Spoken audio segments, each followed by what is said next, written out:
Bonsoir mon amour, mon trésor, mon Richard. Je ne sais pas comment te le dire, je ne sais pas comment te l'écrire, je ne sais pas comment te l'avouer, je t'aime. Tout au fond de mon cœur brûle une flamme intense. Ta tendresse, un beau soir, l'a déposée en moi. J'aimerais que tu me prennes, que tu me caresses, que tu m'embrasses. Tu es 100 fois plus grand que moi. Tu es beau et moi je ne suis rien. Vous avez donc cru vraiment à une histoire d'amour avec cette fille? Ah oui, oui, complètement, oui. Complètement. Attention, même si 5 millions de célibataires se connectent sans souci chaque mois sur des sites de rencontres, beaucoup comme Richard se font piéger en pensant trouver l'âme sœur. Nous avons décidé d'enquêter sur ces milliers de personnes au cœur brisé et au porte-monnaie vidé à cause d'arnaques sentimentales sur Internet. La première de ces escroqueries amoureuses est ce qu'on appelle l'arnaque à la webcam. Elle consiste à utiliser la caméra d'ordinateur d'un usager à son insu. Sans salir, et puis en plus, je comprends pas comment j'ai pu faire des choses comme ça. Il y a aussi les arnaques à la nigériane, arnaques romantiques où le partenaire amoureux essaye de soutirer un maximum d'argent.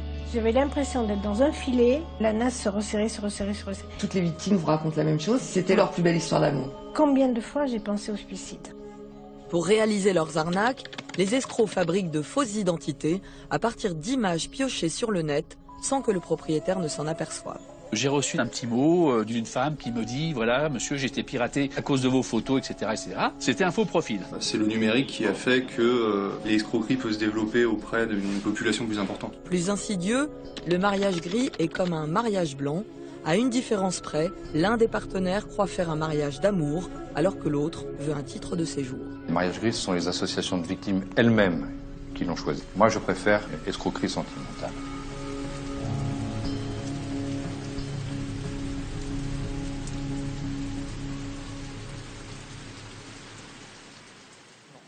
Voilà, ça c'est censé être un des sites. Pour comprendre comment 300 000 Français se font avoir chaque année, Cécilia et moi avons décidé de nous faire passer pour des internautes à la recherche de l'amour. Je me glisse dans la peau de Gilles Lafont, un homme veuf qui cherche une nouvelle compagne. En parallèle, je prends le nom de Cécilia Destré, une femme de 44 ans, divorcée, qui cherche un homme fidèle et loyal. Camouflés grâce à ces deux fausses identités, nous allons tenter de débusquer ces arnaques à l'amour. La première étape de notre enquête nous amène en région parisienne, à la rencontre de la juriste de l'association Aven Europe. Moi, un jour, j'ai une amie qui est venue m'emprunter de l'argent. Elle est venue m'emprunter de l'argent en me disant qu'elle avait rencontré quelqu'un. Et puis, elle commence à m'expliquer que le mec était coincé en Afrique. Son portable n'arrêtait pas de sonner. Elle recevait des SMS tout le temps. Je me suis dit, vraiment, il doit être très amoureux, ce mec-là. J'en ai jamais connu des comme ça, moi. 25 SMS en 3 heures et qui t'appelle 4 fois pour savoir si tu vas bien. Elle finit par me dire qu'elle avait envoyé quand même beaucoup d'argent. Du coup, je tape arnaque et je tombe sur Aven Europe. C'est là qu'on est tombé sur le faux profil. Et elle a vraiment été très très mal sur le coup, très en colère et très mal. Et puis elle n'a pas résisté à ça. Et vous avez perdu votre amie, réellement? Oui, oui. Ah oui. Oui, oui. C'est allé très loin, mais c'est les suicides. L'année dernière, on en a compté, nous personnellement chez Aven Europe, à notre connaissance, plus de 40. Donc vous imaginez tous ceux qui se suicident dans leur coin, voilà, sans que personne sache pourquoi. Et je suis rentrée dans le combat comme ça. Les scénarios de manipulation n'ont aucune limite. Ces arnaques font partie des arnaques à la nigériane, qui consistent à créer des faux profils amoureux sur des sites de rencontres et de mettre en confiance le partenaire pour lui soutirer des économies. Camilla nous aide à créer des faux profils. Nous allons piéger les escrocs. Le service juridique, je dois être à plus de 4300, 4400 dossiers là. On l'estime à peu près à 140 millions d'euros qui sont partis comme ça l'année dernière entre la France, la Suisse et la Belgique. Donc vous voulez dire que ça peut arriver à n'importe qui? Bien sûr. Et c'est aussi bien des hommes que des femmes? Les hommes vont se faire avoir plus facilement sur le chantage à la webcam. Là, ils en descendent chacun 10-15 par jour. C'est de l'abattage. Le soi-disant amoureux européen, vous le rencontrez jamais. Ces amoureux n'existent pas.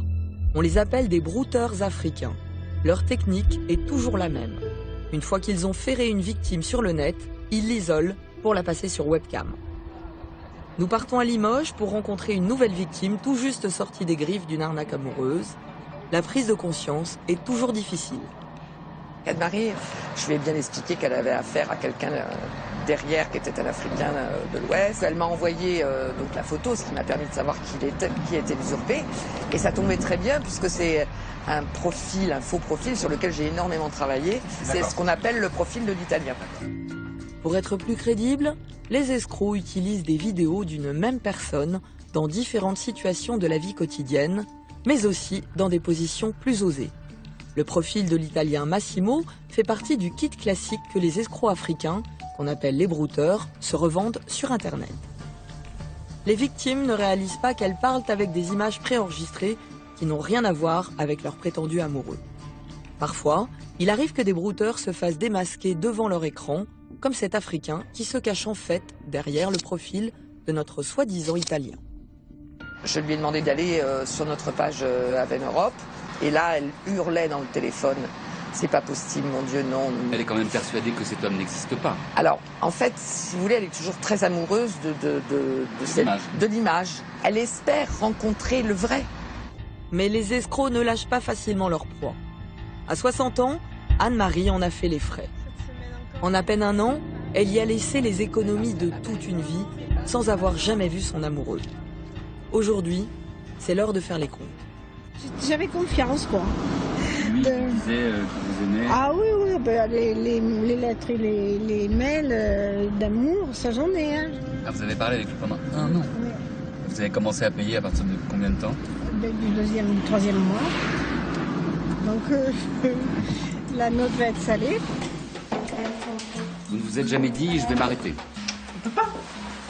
Pas s'arrêter. Mais il avait besoin d'argent pourquoi? Parce que pour arriver à ces sommes-là pendant autant de temps, qu'est-ce qu'il a inventé comme histoire? Mais la dernière histoire, enfin j'ai eu plusieurs histoires. J'ai eu la perte de papy, l'accident. Je suis descendue à Marseille 2 fois quand même, hein. Aller-retour. Mais pour aller faire quoi, Marseille? Aller chercher à l'aéroport. Aller le chercher à l'aéroport de Bah Marseille. oui. Vous avez attendu devant la porte de l'aéroport et il n'est jamais sorti en fait. Mais il est jamais venu même. Mais quel était son intérêt de vous faire venir à Marseille? Eh ben, peut-être me faire dépenser des sous. Mais là, c'est des sous que vous donnez. C'est au train. mettre la personne dans l'angoisse. D'accord. C'est tout le travail psychologique du broutage. Tous ces bordereaux correspondent aux envois de mandats cash effectués par Anne-Marie pendant un an. Regarde pas comme ça, écoute. De toute façon, ça fait partie des choses qu'il va falloir que tu acceptes. Tout cet argent qui est parti là-bas. Ouais, je sais. Asseyez-vous. Là, il y a 1000 euros. Là, il y a 280, 800, 960, 350, 300, 400, 300, 140, 200. Elle ne connaît toujours pas le montant exact des sommes qu'elle a dilapidées. 2000, 1600, 2000, 3000, 2000, 3400, 1900, 500, 2005, 2000, 2005. On est à 69 383 euros. Donc vous avez donné 70 000 euros à un brouteur. Ouais. Ah oui, c'est ce que tu m'avais dit. Je t'avais dit à peu près, sur un an, c'est... Et vous gagnez combien par mois? Je peux le dire 1300 euros. Et comment vous expliquez que vous avez pu aller aussi loin? Je sais pas. Honnêtement, je peux pas dire. Je peux pas dire parce que... L'amour, quand même. Je vais pas dire le contraire, hein, mais j'étais déjà pris dans l'engrenage. Je pouvais plus reculer. Vous êtes dans une bulle. Et je disais à Camilla au départ, j'avais l'impression d'être dans un filet. Et même, je vais vous dire, combien de fois j'ai pensé au suicide. Après avoir perdu 70 000 euros, Anne-Marie ne réalise pas bien qu'elle a été victime d'une arnaque amoureuse. Fragilisée, elle se console en gardant dans sa chambre à coucher, sur sa table de nuit, une photo de son amoureux fictif et de sa romance imaginaire.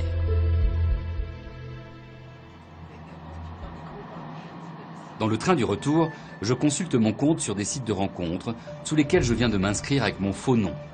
Mon profil a du succès. Il y a déjà plusieurs demandes. Une certaine Patricia a mordu à l'hameçon. Son pseudonyme, La vie est belle à deux. La conversation s'engage. Salut, je ne te vois pas. Attends, faut qu'elle te réponde. Tu cherches quoi? Moi, je suis à la recherche d'un homme basé sur la confiance pour refaire ma vie, me répond-elle. Ah bon. Alors ça, on est sur un profil de brouteur. Vas-y, répondre. Répondre, Major. Tu me vois? Je te vois, tu es magnifique. Je lui demande, tu es en Bretagne, alors tu fais quoi? Moi, je suis commerçante et je suis en ce moment en déplacement sur l'Afrique pour l'héritage de mon père, me répond-elle. Désormais, il n'y a plus de doute. Patricia est bien un brouteur. Et en vérifiant la vidéo sur Internet, nous nous apercevons que ces images circulent. Le brouteur les a sûrement récupérées ou volées. Comme cette jeune femme, pour laquelle ma Patricia se fait passer, près de 10% des Français estiment être victimes d'usurpation d'identité. Il y a aussi de nombreuses personnalités qui en font les frais. C'est le cas de Jean-Georges, comédien. On va aller sur le site des faux machins. Son compte a été piraté et depuis 3 ans, ses photos circulent à son insu sur le net. Bah là, déjà, Jean-Claude, je suis un homme cool et sympa. Ça, c'est une vieille photo que j'avais pris en Corse. Un homme correct qui mérite une femme bien. Ah ouais. Qui c'est celui-là, je ne le connais pas. Encore ici, encore là, Câline Amour. Moi, je suis à la recherche d'une belle femme, c'est-à-dire fidèle. Comme ça, il y a des mots-clés. Tiens, Michel Rocard. Michel Rocard. Jean-Marc Ayrault. Voilà notre ami Brad Pitt. Alors moi, par exemple, je vais faire la une pendant une semaine. Après, je suis tranquille pendant 15 jours, 3 semaines. Je parle plus de moi. Mais entre-temps, c'en est un autre. Voilà comment ça a commencé. Donc, Monsieur Cloutier, il y a 4 ans. C'était un faux profil. C'était un faux profil, d'accord, avec mes photos. Donc, moi, je suis allé à la police pour déposer une plainte le 12/11/2010. Eux m'ont dit, oh, bah, écoutez, on peut rien faire, ils habitent à l'autre bout du monde, ce sont des brouteurs africains, de toute manière, on n'a aucun recours. Bon, j'ai été voir un avocat avec qui j'ai discuté aussi, il m'a dit, de toute manière, on peut, à moins d'écrire au procureur de la République, mais ça fera rien de plus. Qu'est-ce qu'il va faire? Il va aller là-bas, Côte d'Ivoire, et puis il va dire, stop, arrêtez avec Jean-Georges Bonnet. Ces arnaques aux sentiments amoureux sont souvent pilotées depuis la Côte d'Ivoire. Et le montant des escroqueries avoisine les 200 millions d'euros par an. Devant l'ampleur du phénomène, depuis 5 ans, l'État français a mis en place Pharos, une plateforme de signalement pour venir en aide aux victimes. Pour vous mentir, j'ai cliqué sur une photo à caractère, voilà, un peu olé olé. Ouais, et ça vous bloque votre ordinateur. Bien sûr, en vert fluo, après ils ont dit, vous n'êtes qu'auprès d'une amende de 100 euros. Vous n'avez pas payé? Non, j'ai pas payé, j'ai préféré vous appeler quand même. Faut surtout pas payer. D'accord. Vous ne tenez absolument pas compte de tout ce qu'il y a de marqué, tout est entièrement faux. Bonne journée. Ah, vous aussi. Au revoir. Au revoir.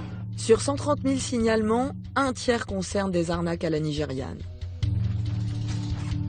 Il y a la plateforme de signalement internet-signalement.gouv.fr qui permet de faire remonter directement les contenus licites de l'Internet, notamment les escroqueries. Le dernier phénomène qui inquiète les autorités s'appelle le chantage à la webcam. L'escroc envoie des images suggestives pour amadouer son interlocuteur et le faire déraper.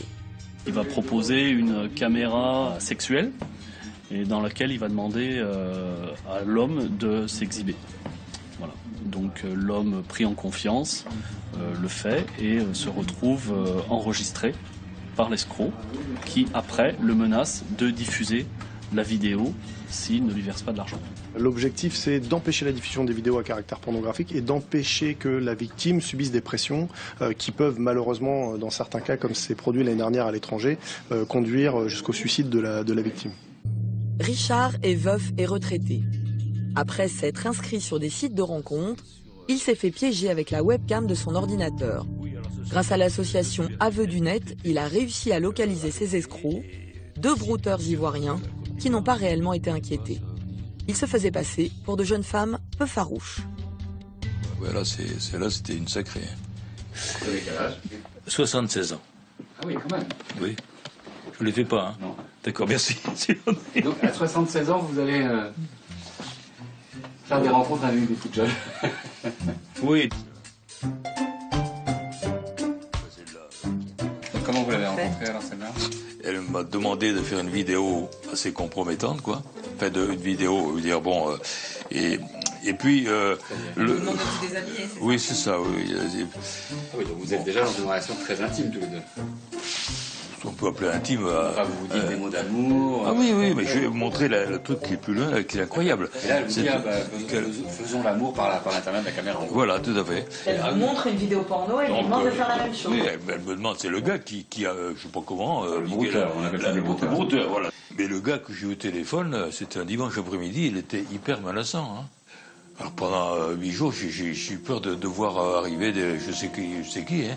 Et vous disiez que c'était une mineure qui était en face, c'est ça? Oui, tout à fait, absolument, oui. Que c'était carrément, vous vous rendez compte, une mineure, etc. et tout ça. Je parle d'une mineure. Comme Richard passe beaucoup de temps sur Internet, il a aussi entretenu des histoires d'amour fictives qui lui ont coûté cher. Vous vous êtes pas méfié que toutes ces filles vous demandent toutes de l'argent? Pas toutes, hein. Il y en a une qui m'a coûté que 50 €. Bon, à la limite, ça va. Mais elles m'ont demandé beaucoup plus. Hein. Mais comme j'avais plus tellement d'argent... Ça vous a coûté combien en tout? Ça doit dépasser les 20 000, quoi, à peu près. Donc vous avez vraiment cru à une belle histoire d'amour, en fait? Ah oui, complètement, oui. Bonsoir, mon amour, bon trésor, mon Richard. Je ne sais pas comment te le dire, je ne sais pas comment te l'écrire. Je ne sais pas comment te l'avouer, je t'aime comme ami, je t'aime comme amoureux, la grande question s'impose, je t'aime, comment pourrais-je t'aimer? Tu es 100 fois plus grand que moi, tu es beau, notre amour me dévore, même s'il est interdit. À l'époque, ça vous fait quoi? C'est fou. J'ai dit, oui, j'ai dit incroyable.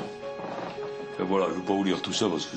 Et qu'est-ce que vous auriez envie de dire à tous les gens qui en ce moment sont sur Internet? On ne s'appartient plus, on est complètement perdu, manipulé. Il y a 10% de côté favorable sur Internet, mais de l'autre côté, il y a 90% d'arnaques et il faut faire très attention. Après cette aventure, Richard est devenu prudent. Il n'est pas prêt de retomber dans le piège des escroqueries sentimentales.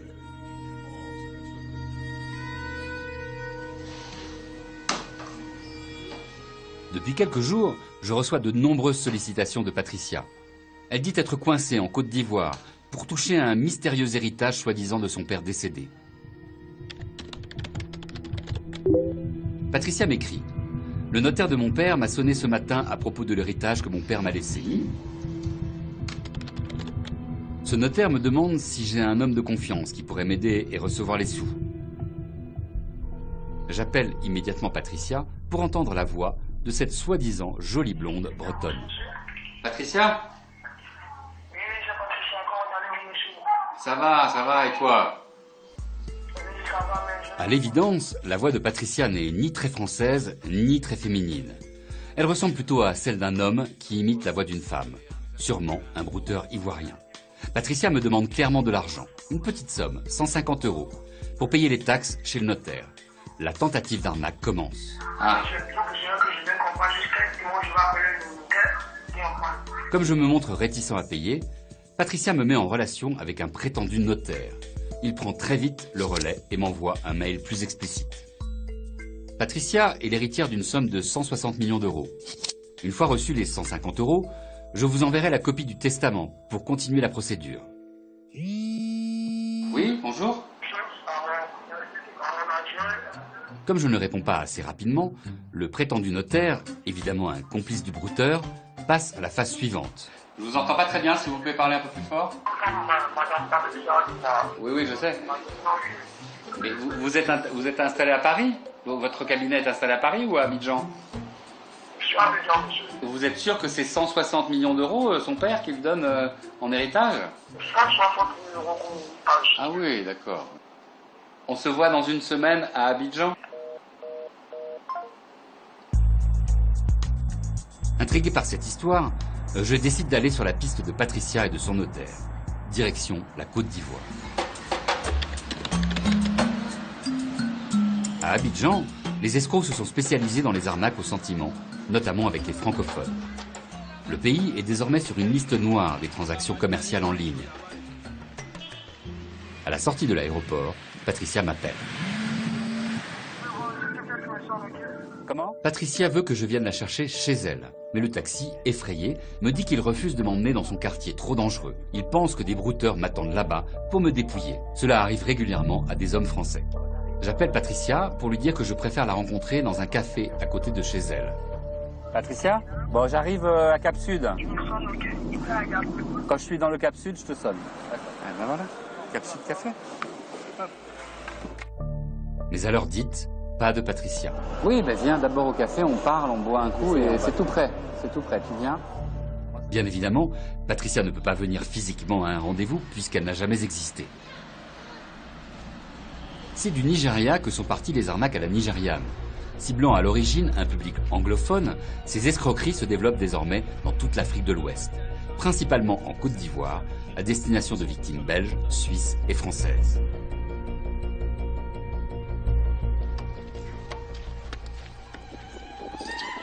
Mais qui sont en réalité ces brouteurs? La police cybercriminelle d'Abidjan vient d'interpeller un jeune escroc. Vous avez quel âge? 19 ans.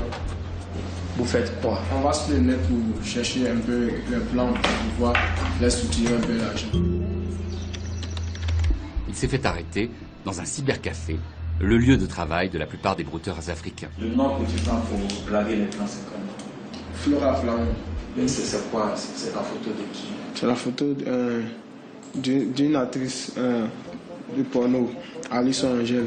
Et tu publies ces photos-là, comme quoi c'est Flora Flamand qui est là. Est-ce que tu causes avec tes correspondants au téléphone? Oui. Et qu'est-ce que tu lui dis?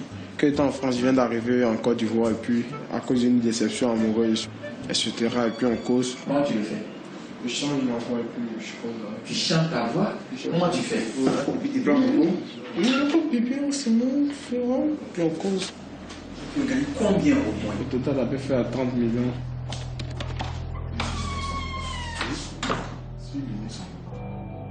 Vous prenez ça comme un jeu? Non.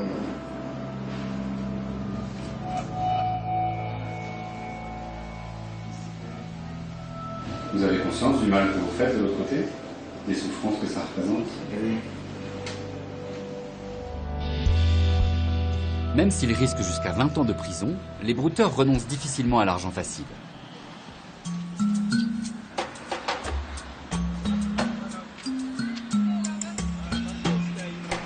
Pour travailler, chacun prend un surnom insolent.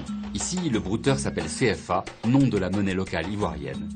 Il a 25 ans et les peines de prison ne l'impressionnent pas. On a plusieurs cyber pour éviter d'être chopé par la police. Je suis en train de causer avec un de mes clients. Il est en ligne présentement. Il vit à Paris. Ça fait plus d'une semaine que je ne discute plus avec lui et là je me rends compte qu'il est un peu fâché. On ne se pratique pas pour chercher 10 poids. Là moi j'en ai 2 poids. Et ça me suffit parce qu'avec les 2 poids, je sais combien de sous je peux en tirer. La première somme que j'ai reçue, c'était 500 €. Sinon, la plus grosse somme que j'ai touchée, 25 000 €. J'ai mes contacts à la police, ceux qui me protègent. Quand il y a un petit truc, ils me mettent au courant. 500 € pour avoir la liberté, pour qu'ils me laissent en paix, pour qu'ils continuent à me protéger. C'est le prix à payer. Pour améliorer ses gains, CFA a recours à la magie noire, ce qu'on appelle le zamou. C'est la coutume, chaque brouteur a son marabout. Celui de CFA s'appelle Papa Sans Souci. Le féticheur lance des sorts pour travailler à distance les victimes des escroqueries. Ce qu'il va demander, il va lui donner. Ce qu'il va demander, il va lui donner. Le but de cette cérémonie est d'encourager la victime à envoyer de l'argent. Même si cela peut sembler ridicule, ici, tout le monde y croit. Les brouteurs sont populaires dans la capitale ivoirienne. Certains sont même devenus de véritables stars, car ils dépensent sans compter dans les bars locaux qu'on appelle des maquis. En une journée, ils peuvent gagner jusqu'à 3 fois le salaire moyen mensuel ivoirien, fixé à 150 €. Et ils recrutent des petites mains de plus en plus jeunes. Devant la fascination qu'ils exercent auprès des enfants et des adolescents, la police scientifique tente de sensibiliser les plus jeunes à ne pas basculer dans l'illégalité. Ils organisent régulièrement des journées de prévention dans les écoles. Vous n'avez pas droit à l'erreur. On lutte contre la cybercriminalité, on fait les campagnes de sensibilisation, c'est pour vous mettre sur une ligne unique. Utilisez vos intelligences pour développer le pays. La cybercriminalité représente une menace réelle pour l'économie nationale, car la Côte d'Ivoire est considérée comme la plaque tournante de l'arnaque sur Internet. En termes de préjudice, pour le premier semestre, disons 1,5 milliard de francs CFA. Pour dissuader ceux qui s'adonnent à cette nouvelle forme de trafic, le gouvernement a durci sa législation. Désormais, les escrocs risquent de fortes peines de prison. Maintenant, nous disposons d'une législation. Le minimum, c'est 1 an. Le maximum, c'est 20 ans. donc je te disais, j'ai mon gars qui est en Italie là. Et depuis 4 ans, la police ivoirienne travaille en collaboration avec les enquêteurs français. Si les escroqueries au sentiment partent d'Afrique de l'Ouest, les brouteurs ont généralement des complices en France et les réseaux se structurent. On s'aperçoit qu'il y a un système africain qui n'est pas du tout un système qu'on peut retrouver dans la délinquance organisée des pays de l'Est, où il y a quelque chose de pyramidal, un chef, des lieutenants.